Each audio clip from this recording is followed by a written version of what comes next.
शरद पवार का पूरा सियासी सफर पीठ पर छुरा घोंपने के समान है। ये बड़ा आरोप भाजपा प्रदेश अध्यक्ष चंद्रशेखर बावनकुले ने लगाया है। बावनकुले ने कहा कि आपातकाल के बाद पवार ने कांग्रेस में फूट डाल दी। इसके बाद कई सरकारों में बागी की भूमिका निभाई। यही नहीं, बावनकुले ने शरद पवार के शपथ पत्र को जनता को मूर्ख बनाने वाला बताया। गुरुवार को बावनकुले नागपुर में बोल रहे थे। पवार साहेबांनी 1977 मध्ये आणीबाणीनंतर काँग्रेस पक्ष फुटला आणि त्यानंतर शरद पवार साहेबांनी काँग्रेसला खंजीर खुपसून इंदिरा गांधीची साथ सोडली आणि शरद पवार ब्रह्मानंद रेड्डीजी सोबत गेले। पुढे जर आपण विचार केला, पवार साहेबाचा पराक्रम जो खंजीर खुपसण्याचा आहे, 1978 मध्ये मुख्यमंत्री वसंतदादा पाटील यांच्या पाठीत खंजीर खुपसून वसंतदादाचं सरकार शरद पवार साहेबांनी पाडलं। 80 मध्ये 40 आमदार बंडखोरी करून पुलोतचं सरकार शरद पवार साहेबांनी खंजीर खुपसून स्थापन केलं।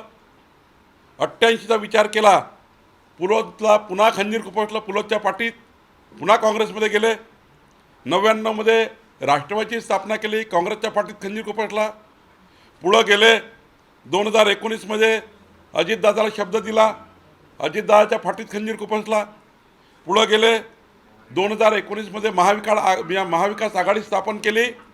असा जो शरद पवार साहेबाचा प्रवास आहे हा खंजीर खुपसणारा आहे।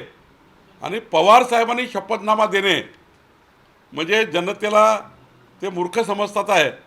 शरद पवार साहेबाचा शपथनामा हा खंजीर खुपसणाराचा नामा आहे। एककडे हिंदूच्या मागे हिंदूचा त्या ठिकाणी नाश करण्याकरता, सनातन हिंदू धर्माला संपवण्याकरता, सनातन हिंदू धर्माला संपवण्याची भाषा ही जशी उदयनिधी स्टालिननी केली आहे, ती उद्धव ठाकरे करतायत, ती शरद पवार साहेब करतायत, तीच त्या ठिकाणी राहुल गांधी करतायत।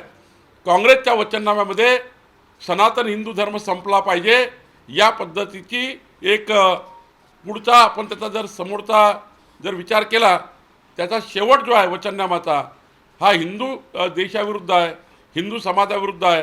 आणि त्यामुळं काँग्रेसचा वचननामा, शरद पवार साहेबाचा वचननामा हा महाराष्ट्र विरोधी आहे, देशविरोधी आहे, हिंदू विरोधी आहे आणि या देशाला संपवणारा आहे।